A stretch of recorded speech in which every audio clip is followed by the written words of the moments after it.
Hello, everybody. Today on Encounters USA, it's Cindy and Bueno Good Break. Coming up next.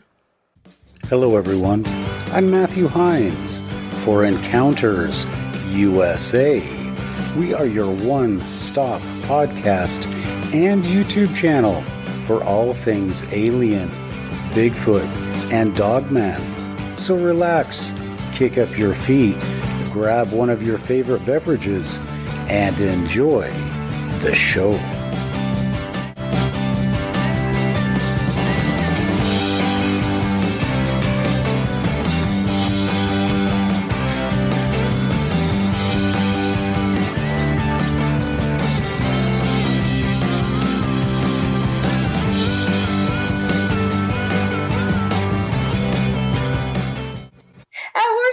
Gone. They were like gone. We had tied him to the back, and my husband makes good knots.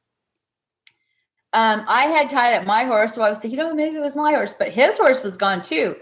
So we're making cowboy coffee, over the campfire, and then we're outside and we're looking up and down. There's the road. We can't see the horses. Well, here comes this truck.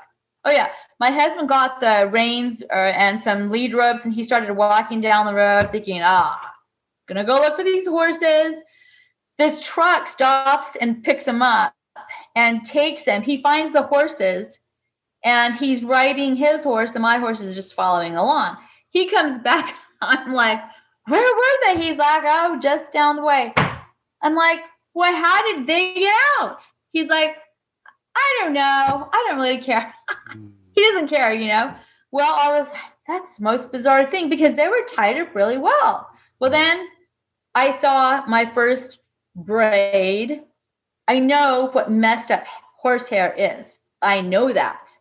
I was raised with horses. Well, not raised, but ever since I was 20s, I've been riding. I've had tons of friends with ranches. Even when I was little, my grandfather had a ranch. We didn't really have horses, but I've always been a horse person. I know what a knot is, and I know when something else has been like a little braid, like if I were to braid my hair, like if I were to have a braid and then someone were like scoot it up, you have to look in there to go, is that, what is that? So I noticed my horse's mane, and that was the first time that I noticed my horse's mane being possibly messed with. Now, in Texas, we had 9 horses at one time, and we had 15 acres where they ran on, and then my neighbor had 1,000 acres. And on our property in East Texas, we had, which was by Lake Tawakoni, we had these wild mesquite trees, these wild plum trees, and it's very easy, also barbed wire fences. So it's very easy for a horse's, mane or tail to get messed up. It's very easy. This was not the same. I've had so many people, say, oh, well, it was probably. Okay, no, this was not. And I will argue that point till the day I die, because I'm not an idiot and I know what the hell I'm looking at. Okay, this one day, that's not what that was. And it kind of bothered me, but whatever. We saddled up and we rode all day, and I didn't feel anything. There was nothing more to it. I was a little creeped out because I was thinking, what the hell happened? What was that noise? And then we ended up leaving. Well, my horse did not want to load the next morning. I'm like, are you kidding me? My husband's horse is usually the one, the thoroughbred, who, you'd have to coax into the trailer. She loaded just fine. And, well, my husband, he's very rough, like, get in, there's not another option. So JJ, my horse, got in, tied him up inside, closed it. We went home. Well, after that, I noticed we had I had other horses. I noticed some of their messed up tails and manes. And then I saw other ones that I wasn't sure about. And then I started questioning myself, well, so what did you see on your horse that one day? And then I was told by other people of the possible,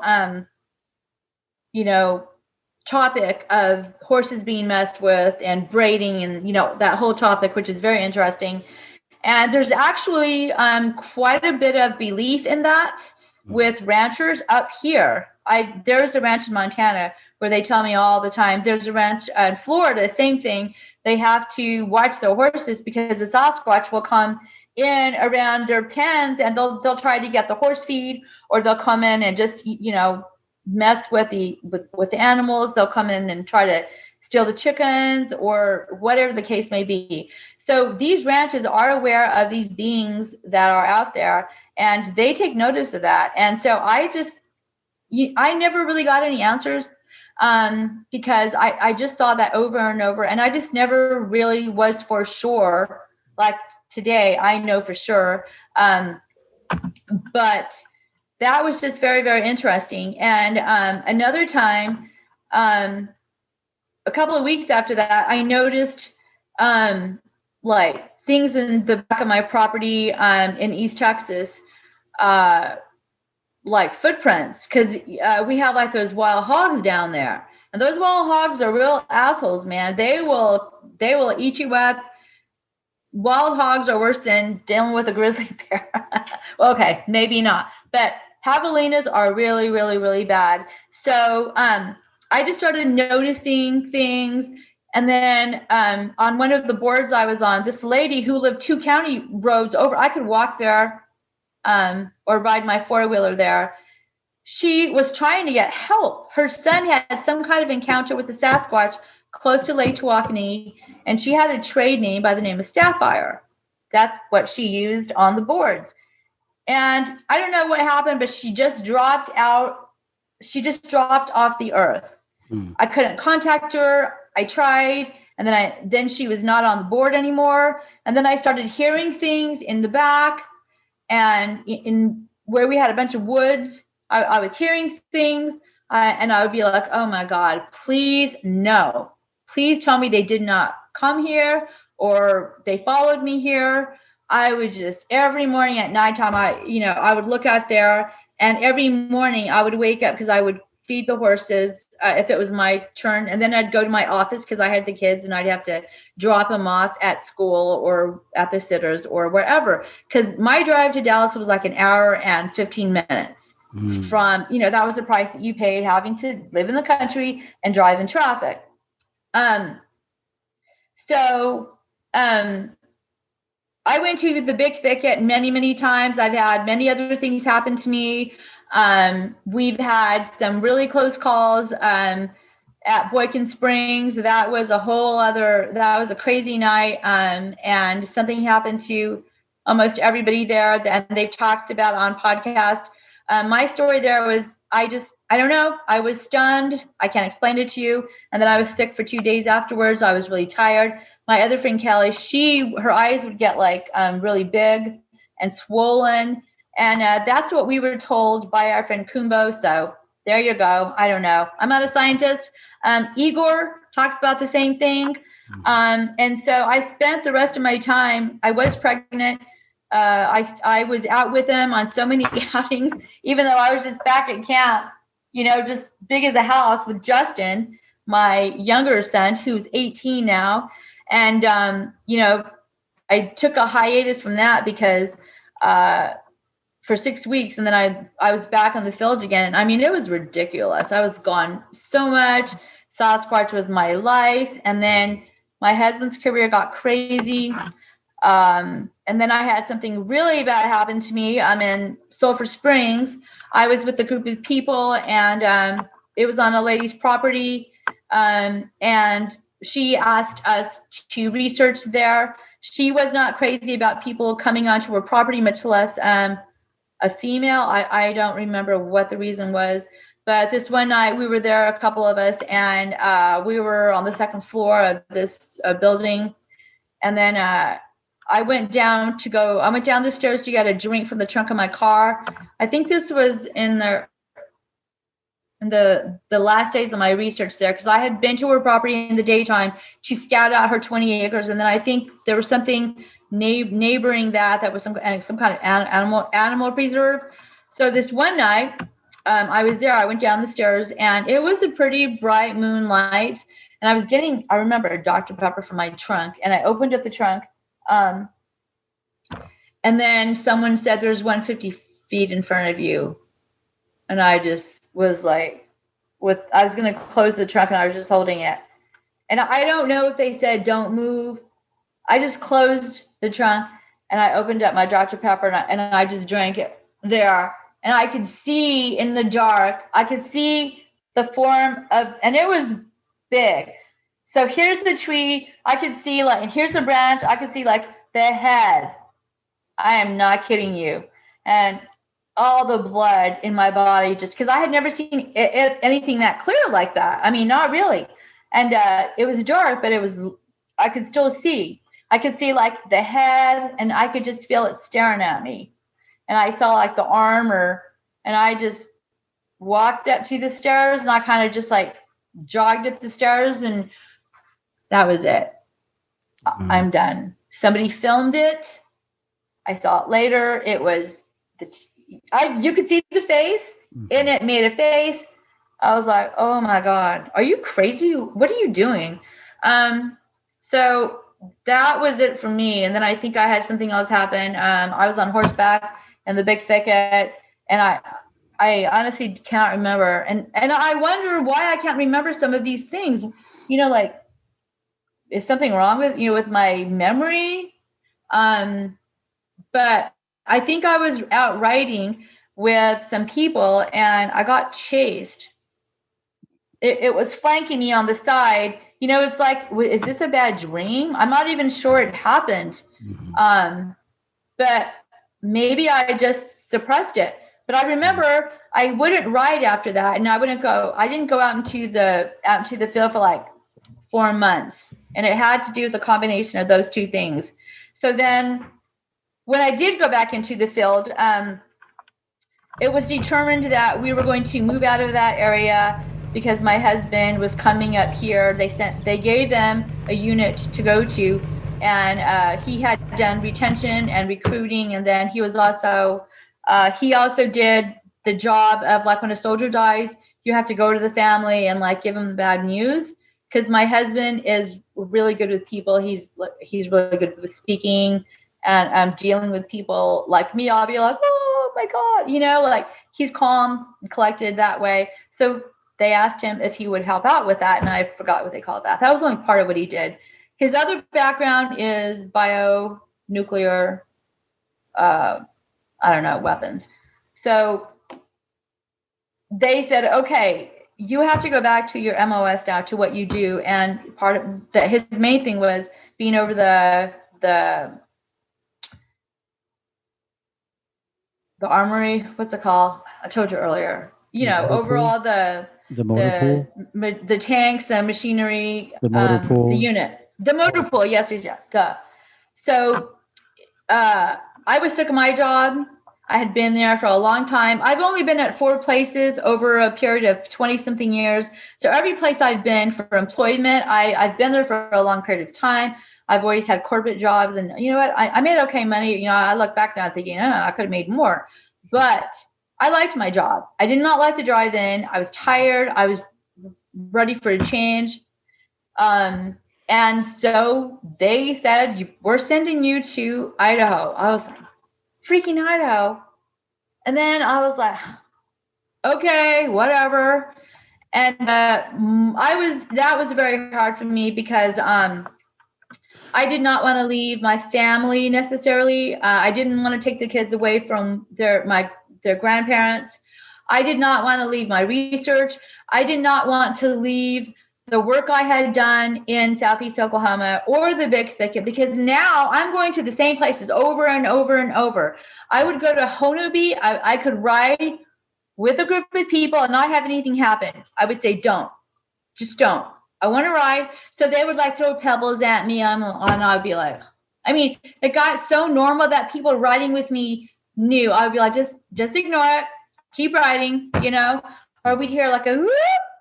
Hey, everybody. Speaking of, you're going to be whooping it up when you put on this great I Be Leavin' t-shirt, hoodie, and tank top from Encounters USA.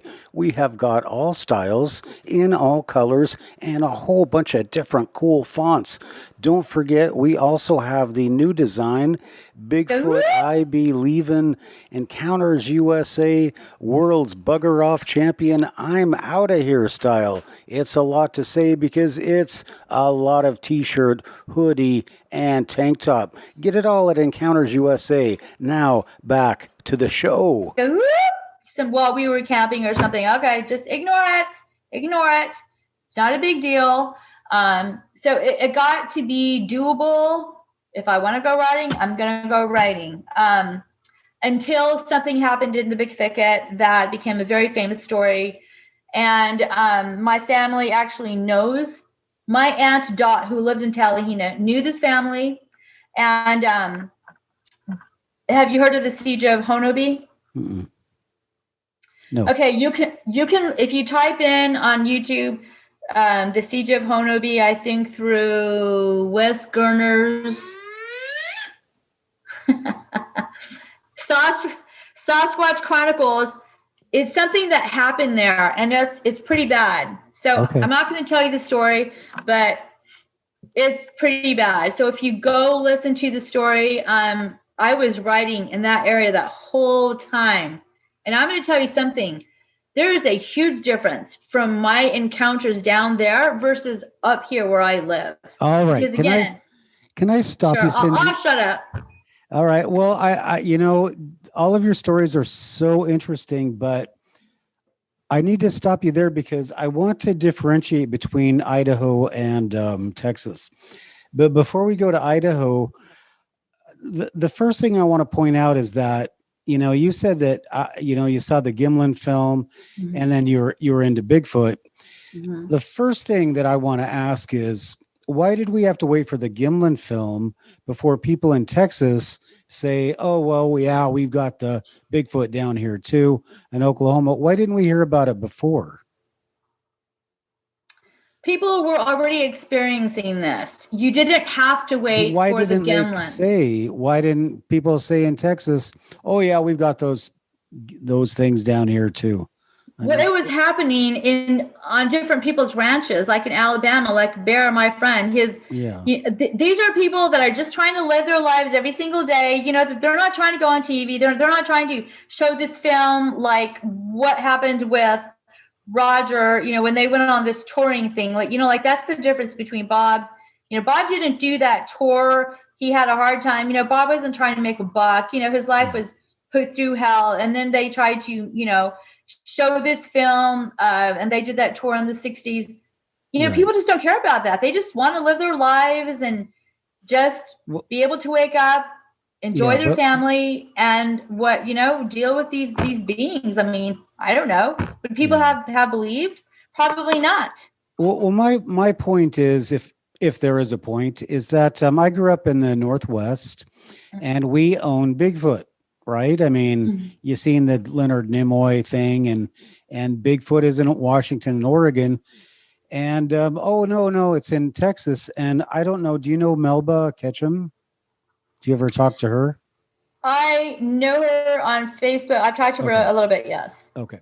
Well, from what I have heard, there's a lot of talking to Robin McCrae and whatever, is that there's a lot of Bigfoot activity, like with her and other people, and so that's very interesting to me. So on Encounters USA, I try to take a more scientific approach to stuff, right? And the one thing that I'm always interested in before we go up to Idaho is, what are you saw one? Okay, so how big are they in Texas?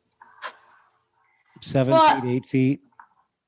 They're all the same. They're all big there. They're big up here. I saw one on my property, but it was really fast. It ran through the back, and that was the only time. My encounters are mainly a little different up here, but I have everything to back it up. And I've had people here on my property. So, but with the other areas that I go to, like the Columbia River, the Spokane Reservation, I have a clan there that sees me every year. Well, last year they didn't because of COVID, But the last 9 years, most of those years, I would spend like a week up off the Columbia River. And over time, I established, they started coming in more and more into where actually in 2019, you can ask everybody there. One came into camp and made some noise to scare some of the people, I guess. They played a trick on me. And it ended up going on a ridge, and the glowing eyes were there. And I'm not saying glowing like, it was emanating out. It was, it was just glowing, just glowing when you looked at it. And everybody there saw, even the Spokane there were some girls there from the Spokane tribe, and which they already knew, but the other people were like, whoa. But over time, I had established a relationship with them, not like, hey, let's go have coffee, but to where they would come in like at the tree line, and I could see them and I could hear them, but they never like 8 feet tall and 9 feet tall easily. Because like later in the day, from their shadow, I would walk to the tree, and we measured one time, and I thought, holy crap, that's like 8 feet tall. Mm-hmm. So like that's one way I could figure up here. There's different types, there's different types all over in the South and in the, up here too. There's aggressive ones in the South. There's also aggressive ones up here. But when you say types, are you talking about different, like maybe even races of the Bigfoot, or there could be different people that I trust and follow have different theories, different looks. Okay. They will even talk about, there's one, I forgot if it's a type 3 that has more of a snout. Mm-hmm. Someone else said, well, that's kind of like a Sasquatch and a Dogman. They might say the Dogman, but to me, a Dogman and a Sasquatch are two separate things. Yeah. But different people have talked about type 1, type 2, type 3. And I don't really follow all that, but there are different builds. Like there's like the Patty film. Then you have some that look more beast-like, I guess, okay, versus like the Patty film. I know I've seen one that like, a lot more like I'm out of here. But are there differences between regions? I mean, if you're down south, you're going to see maybe lighter colored Bigfoot. I don't know, but are you going to see a difference in height, whatever? Between? I think so. In the South, they talk a lot about inbreeding and 3 toes. I don't know. I can't confirm that. I know I found 3-toe tracks versus the other normal stuff. I know some of these old time guys that believe in killing them. It's because what they do is they help people that live in houses that are being harassed by these beings. And when I say harassed, they're beating on their houses. They're, scaring their kids. They're doing. So I don't know if that's, if I would call that a harassment or an interest. But there's been a lot of stories where people are just having problems, and you have to learn how to deal with them. And some of these guys, these cowboys that have dealt with these beings, they are pro-kill. Not for the first choice, but I have worked with some of these guys that will go onto people's property if they call them. Like if I'm having, let's say I'm having a problem here on my property, they'll call these guys and they'll come in and they will do an assessment. Camp out for a couple of nights, see what's happening, and everybody's got a job. And then they'll try to see what the situation is and if they can help them. And one might be they try to get rid of the Sasquatch on people's properties, and sometimes they can't. It just depends what's happening. There are different types out there. I know for a fact there are 3-toed tracks in the South. I've seen it. Yeah. I don't know if that's a freak of nature or if they're inbreeding. I don't know. Those are just theories. And usually those ones seem to be a little bit more aggressive. And I can tell you from firsthand experience, I have been chased. I have been, flanked off. And this is all down there. Mm-hmm. None of that has happened to me up here. I mean, not that bad at all. Well, that's kind of where I want to go with this. But let's just go back to, just kind of reiterate your experience. You didn't really care so much about Bigfoot until like 99. Mm-hmm. You had some experiences before that. Okay, so have you ever seen that picture where it's like an old woman or a young woman, depending on how you're looking at it? It's like a Rorschach test, but it's an old woman. And then you look out for a while. Oh, it's a young woman. And it's just like an optical illusion. Have you ever seen that? I think so. Okay. Well, what my point is here is that, and again, if there is one, is that you didn't really care so much about Bigfoot. And then when you did, it seems like the floodgates opened. So why? I mean, you didn't. And again, it's like, so is it because you're looking for them now, that it was always there, that you just didn't know, but now you're looking for them, so now they're there? I have always had a connection, and I didn't know that till I moved up here. I've always had a connection, always, and I don't know if that is because of who I am or because I'm South Native American from Mexico. I don't know if that has anything to do with it. I don't know if it's just because I'm just went looking for them. I don't know, but I know there's a connection somewhere. And I started researching. I don't want to say the wrong way, but you learn to have a respect, and don't try to be this person, like a show off, because you're not going to be in a good place. Mm-hmm. When I learned who I was as a person moving up here, and all the things that have happened to me up here, it's a combination of things. Doing my family genealogy, learning about some of the people, my great grandmother, they called her Nachita. I looked up some of the Mayan legends, and I can't think off the. I don't have it in front of me, but almost every tribe has some connection or legend to Bigfoot or Sasquatch of some type. And they're not just, at least what I saw, they didn't sound like an animal. They just sounded like their own race, their own thing. So I don't know. I've just always had this, it's a combination of a rush versus, you just can't stop. It's like a stupid addiction, until you've been scared beyond belief. And then you take a couple of months off, and then it's like you come back for more, like you're an idiot, Mm-hmm. But for me, it just kept getting deeper and deeper until I moved up here, and then everything changed. Okay. So let's not go to Idaho yet.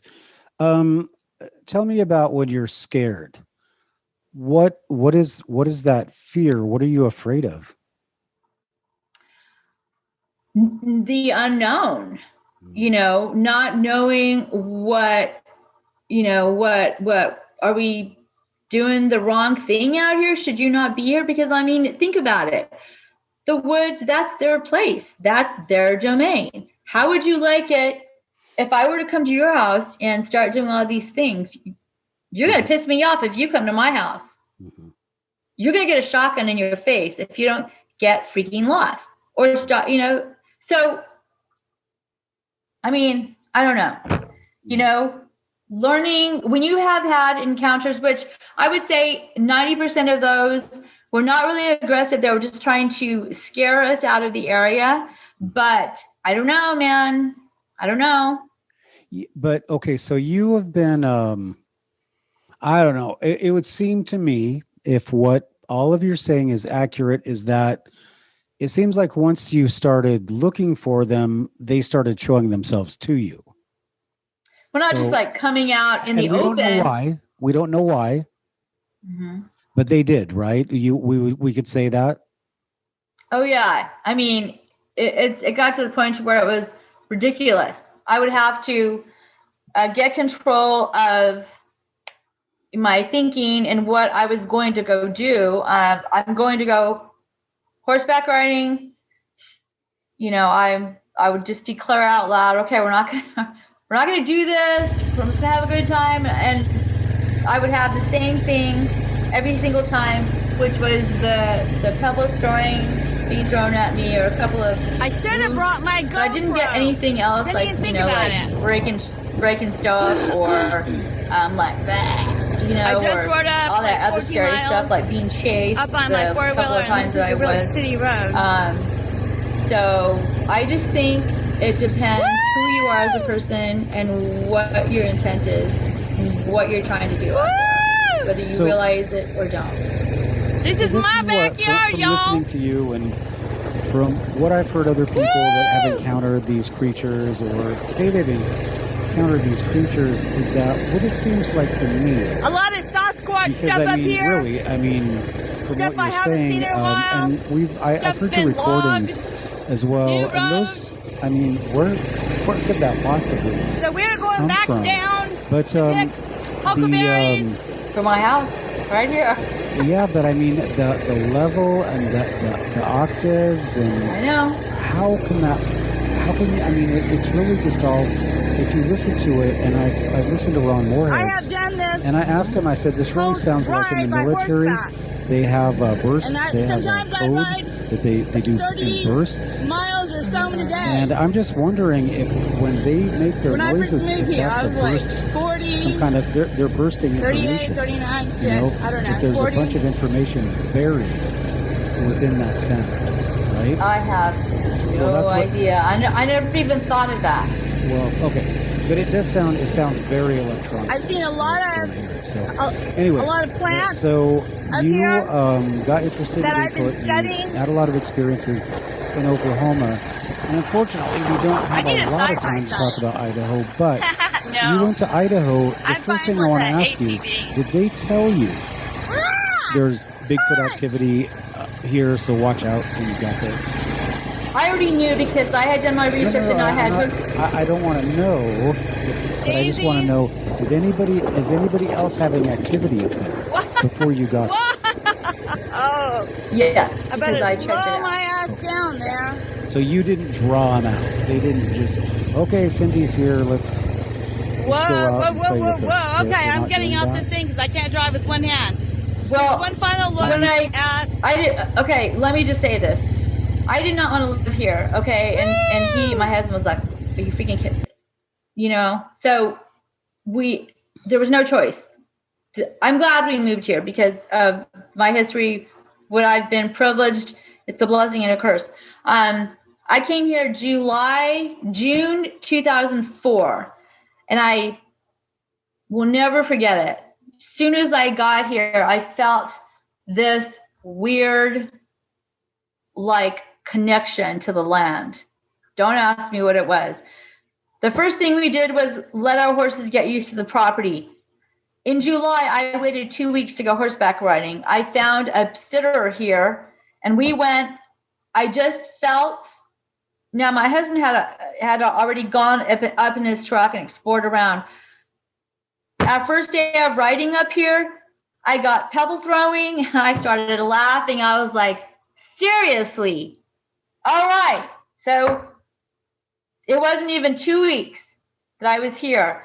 And we went on our first serious horseback ride to the top of Hoodoo Mountain, which was 14 miles from my house.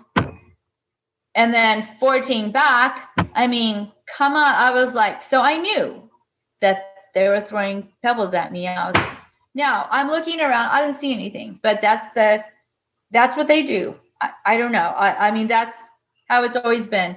And then I walked my woods. I had structures on my woods already when I moved here. I walked on the neighbor's property. I saw things like interesting. I walked across the street. That's 10 acres. 5, and it's been split into 5 acres. That property across the street, then there's the power line, and then it goes up the mountain eventually. And I could do a whole other show just talking about my property, but I waited until October. I was hearing things in the woods. I would wake up. My Justin was 2 when I moved here, so he was still asleep. My husband was gone with the 321st Engineer Battalion. My other kid went to school. So by 7:30 or by 7 a.m., I was alone unless Justin was awake. So I would take that time, I'd feed the horses, and I would walk the perimeter of my woods. And there's a lot of things that I saw that I wasn't sure of.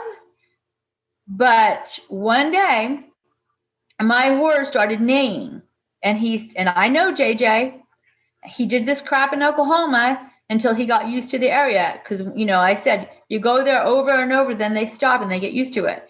He started doing that thing. And then my dog that I had at the time, Roxy, she just went like this. Now, she's part coyote and she was looking around. And it's really creepy out here in wintertime. So it was October and I thought, okay, well, one morning I was taking the kids down to the bus stop. We took turns, me and the neighbor. And they had to catch the bus at 6:40 a.m. So it's still dark out. I was taking them down the road here and I had a flat tire. I'm like, are you kidding me? So I got out of my car. I told the kids, run to the bus stop. So I'm thinking, crap, I'm 10 acres down the road. No big deal. I just closed I had a Dodge Durango. I was walking back home and the next property over, I heard my name. I swear to heavens, I heard my name and my hair just like split into I am not into ghosts. I am not into spirits. And I just looked around. Holy flip. What was that? And I just walked home. 2 driveways down. And I came in the house and I was really creeped out. And I just felt like this calling, like I had to go outside. Well, one day, it was fall. And I saw my horse had some of the things on there again. We had another quarter horse. We called her Philly because she was female. It stuck with her, Philly. That's where she was. I wanted to give her another name, but we just kept calling her Philly. She had also heard some stuff that had happened to her mane. Now, I wasn't sure again, but I didn't have any barbed wire fencing. Now, I do have a bunch of trees, so I just chalked it up to that. But I noticed one day there was a bag of feed gone. I'm like, so I walked to the back of the property, and there it was on the neighbor's property, and there was a trail of horse feed. And my horse could not have gotten it because it was in the barn. Mm-hmm. So it had been taken around. So these are like little things. And then I would hear things out in the woods. So in October of 2004, I said, okay, I'm going to go up in the mountains. I had a Jeep. It's a Suzuki Amigo. It's not a Jeep, but it had the top down. And I took my neighbor with me. So I'd have a witness. We went halfway up the mountain on Hoodoo, and I made some calls, and I told her, I said, be quiet. We can be here for a long time. Well, within 20 minutes, she's like, are we going to hear something? I was like, Susan, shut up. So I'm thinking, okay, this is not going to work because I can't just sit out here with this lady. So I said, okay, let's do something that they did in East Texas. We got back in my vehicle. We went to the other side of the mountain through a series of roads, and I made some calls from this new area. So I made calls over here. So now I'm making calls on this side. Within 10 minutes, you can hear them coming from where we just left. And it was that same choir that I heard of the story I told you in the Big Thicket. When the horses took off, it was the same thing. But this time, they were moving and they were coming, and I'm thinking, holy crap. I'm trying to record like with the old equipment, where the old one, where you have the speaker out. I was like, oh my gosh, are you kidding me? They were coming in. came right in. And Susan goes, holy crap. And she got in her car and she's like, that's just like you're recording. I was like, oh my, that same thing happened in East Texas. I was doing an experiment to let them know I was here. That's what my friends did in East Texas. They did something like that. And I tried to copy that. And what I did is I went to this one part of the mountain, made calls, and then I went over here and then I made another call. I think it was a distress call. I'm not sure. But they were coming in. You could hear them. And then I was like, holy crap. Now, my car was already backed up, ready to take off. I took off down the mountain. I went on the county road, and I think I took a detour. Technically, that's three miles from my house where I live. So I came home, and we were both just sitting here saying, oh, my gosh, what just happened? She said, I heard that. Just like your audio. I was like, oh, my God, that happened to my friends in East Texas. And I said, well, shit, now they know I'm here. They already knew I was here before. I don't think that was anything special or that I have anything special about me. But after that, they were coming onto my property. After that, I was hearing things. I was hearing tree breaks.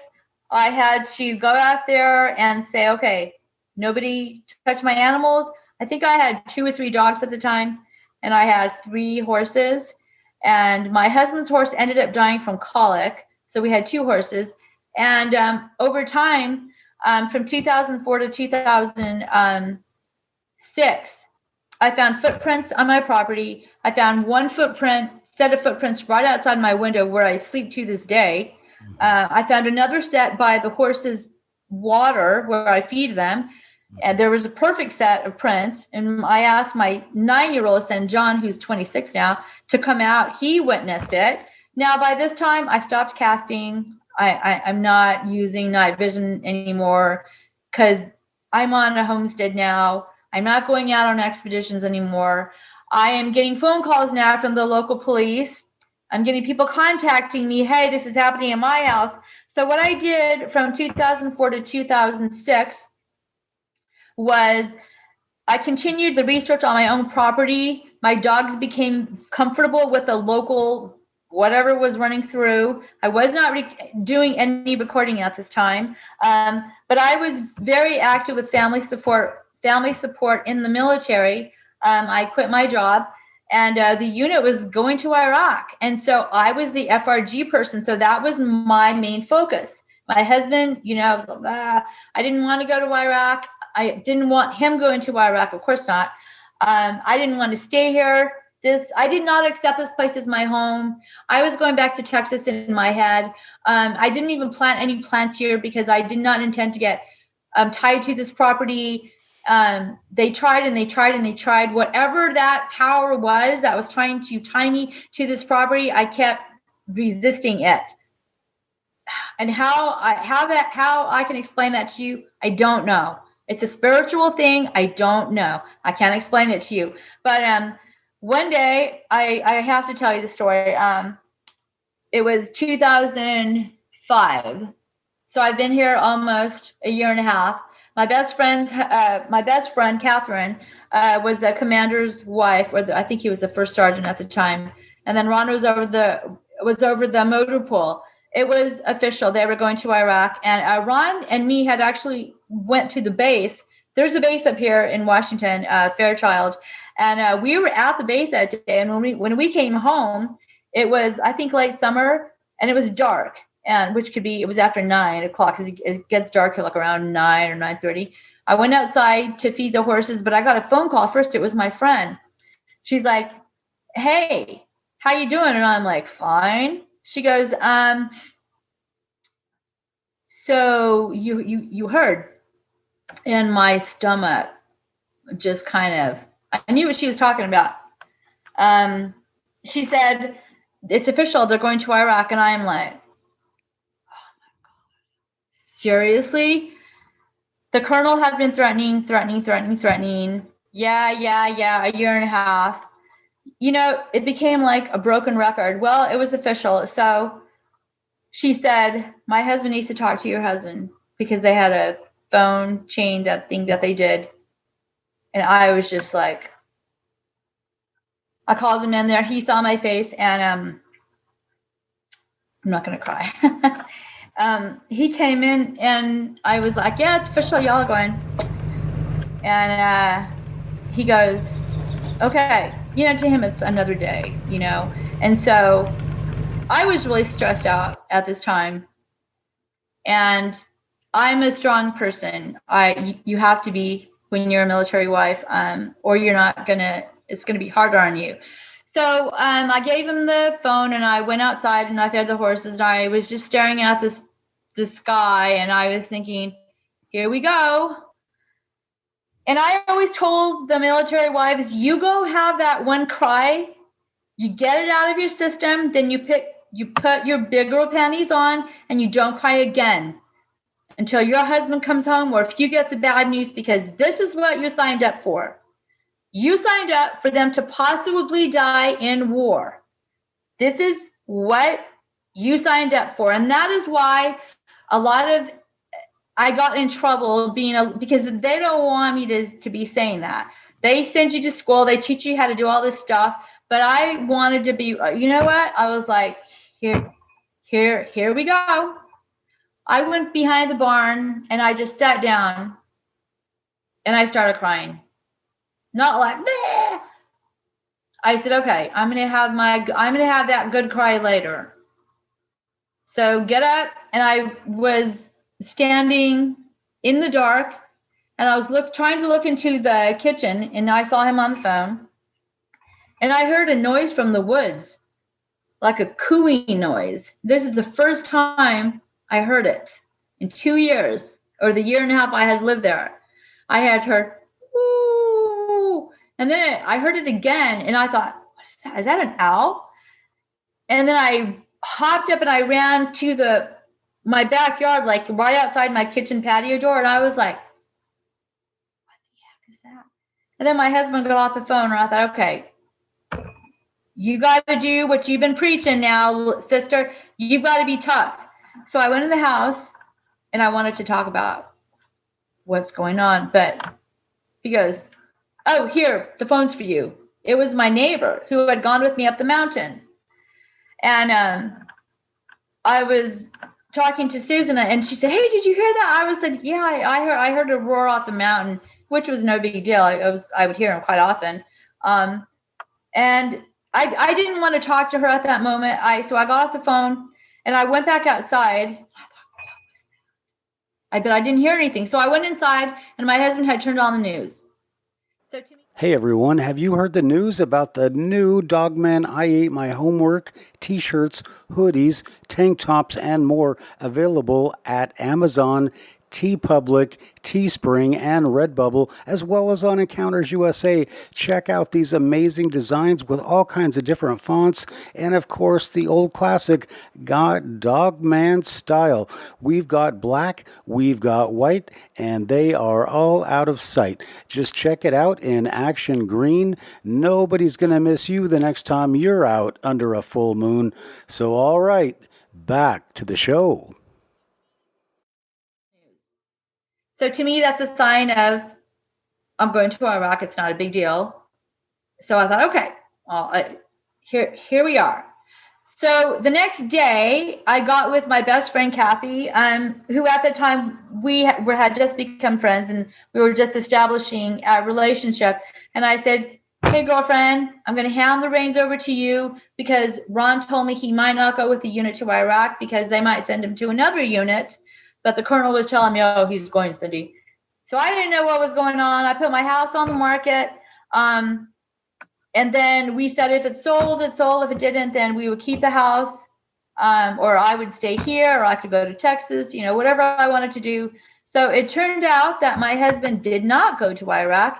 He got sent to West Virginia. Which is worse. So that was the first time I heard the cooing sound. It's a female. Have I seen her? No. She has come around over the years when I have been out in my woods crying for if my dog has died and I've buried it. I have a pet cemetery out there. I've cried, when I've lost my grandmother, and I hear her all the time. I mean, not all the time, but I hear the, whoo, it's kind of like it has like this like a chortle at the end of it. And one time, my husband had major surgery. He was actually involved in this motorcycle accident. It was really bad. His ear came up. It was really bad. I was like, oh my God. I was out in the woods. I wasn't crying. I knew he was going to be okay. But I was just like, I can't. My dog had died, and then he had this motorcycle. I was like, no more. It's like, I can't deal with any more crap. I heard her in the back, and then I heard a coming off the mountain, and then I heard her crashing through my backwoods. But I never saw her. And people have been here, and they've heard her. Those are only some of the things that have happened. Only some of the things. That's the understatement of the century. Well, Cindy, we're running on 2 hours right now. Oh my God. Yeah, yes. I better shut up. And I wanted to ask you about your research techniques, but unfortunately we're just going to have to close this off because that's fine. We'll end up with 2 hours. We'll do two podcasts, 2 videos. So that'll be great. But because I could tell you about all the other crap that happened up here where I almost wanted to sell my house. Yeah. I want to just remind everybody that we are a subscription-based YouTube channel and podcast. So hit the subscribe button.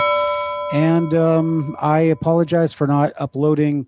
I haven't uploaded since before the Medellin Falls Festival, except I did the Igor Burtsev interview. But I have so many things going on. And Cindy, we didn't even get a chance to talk about our Bigfoot tour venture we're trying to do on the Olympic Peninsula. So anyway, well, we got a lot of really good information from you, and all the people I've interviewed, you have way, way more than anybody. And anyway, I think you should be out doing these Bigfoot conferences. I think you should be talking about this stuff to people. But the last thing I want to say before I go, Cindy, is not really my thing. I know. I talked at one because it was local. Yeah. You're shy. You don't like to talk to people. I know that. I know. I'm not shy. I would just rather go and hear people talk. Yeah. So. But from listening to you this time, I would say that it seems to me that they're trying, whoever this is, are trying to talk to you. But there's always Ron's got a gun. There's always somebody else there. There's a horse or whatever. But I'm curious, what happens when you just go out by yourself? Because it seems to me like they are. I've been out by myself many times. And do you get anything, or maybe we can talk about that? We'll talk about that another time. Yeah. We'll talk about that. The story. When we talk about your research. So, yeah, let's try to bring Cindy back. We'll see what you have to say, and I'd like to hear her talk with somebody like a Shane Corson or Will Ulmer, who Will is out there in the what county is that? Stevens County. He's the head of the Stevens County Bigfoot. So you guys are kind of in the same area, and it'd be nice to compare your stories. And I have another story I'm going to tell Cindy after we end this podcast because I want to hear what she has to say. Mm-hmm. But for everybody out there listening to Cindy and Good Break, we want to tell you thank you for watching and thank you for listening. And we want to thank Cindy for being on the show. Sure. No problem. I don't, I've had, I have my audios. I have been tested. I have others that I haven't played for people yet. Because I don't want those exposed yet until after I have some books written. Mm-hmm. And, because I've shared so much. I can tell you that a friend of mine named Angela from the South, she's part of the Olympic Project.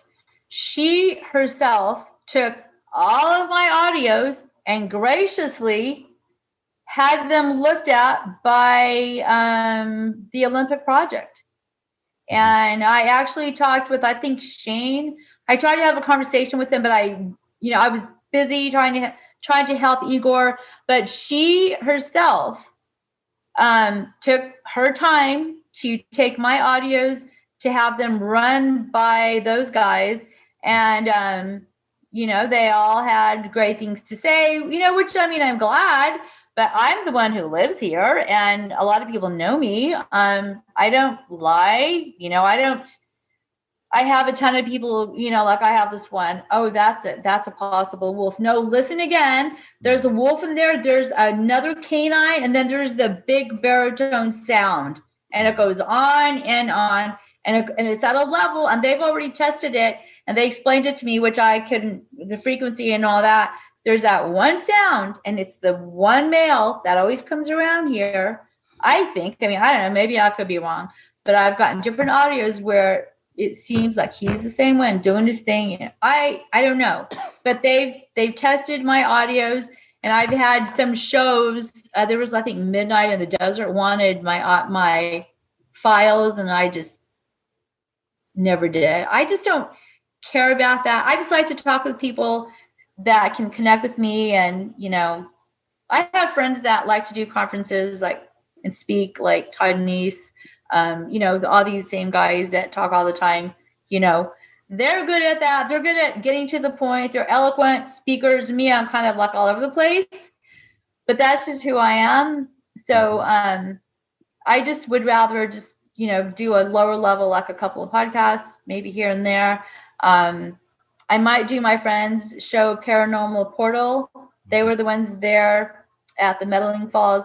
I met them through a private event I was doing, and I kind of put it out there. I had it at a coffee shop a couple of years ago, but it was a big back room that could hold like 50 people.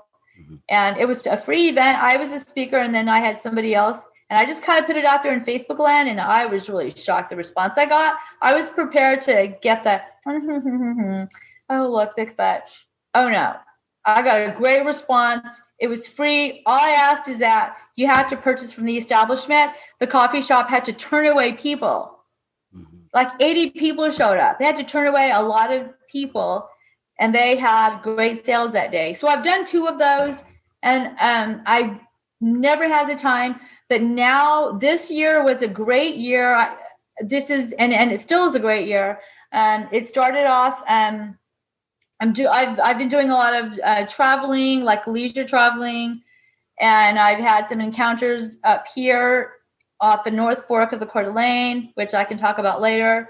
And I've had people call me. I've had the Medaling event. I had Igor here. I've heard some great speakers. I met friends. I made other connections, and my kids are grown now. So I've been really lucky that I've had this opportunity to do my own thing and still work like with the local police or the sheriff's office. They all know who I am, or someone calling me for whatever is happening. But I'm going on to the next stage now. I'm going to get that book done.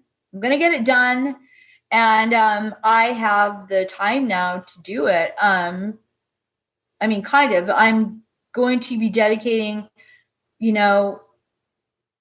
I'm going to treat it like my work career. Otherwise, I won't get it done because I'm a space cadet. So I've started on that, yeah. And I've made some really great friends and some new mentors. And I can sit all day and hear certain people talk, and it's going to be good. All right. Well, lots of things to look forward to from Cindy Ann Goodbrake. I guess we're going to tie this off so we can get into the editing process. So, Cindy Ann, hopefully we're going to see you because we have left a lot of stones unturned. But we just want to tell our listeners and our viewers, if you're out there in northern Idaho with Cindy Ann Goodbrake, always watch your back. Matthew Hines here. Just want to remind you, if you like this kind of content, subscribe to this channel, whether you're listening on podcast or watching on YouTube. Also, go to encountersusa.com for more videos and podcasts, all archived for your convenience. Also, we have a wonderful Encounters USA blog, as well as an Encounters USA paranormal shop for all of your paranormal apparel. So, not only can you watch your back, you can put some of our designs on yours as well. So we'll see you on down the road on Encounters USA.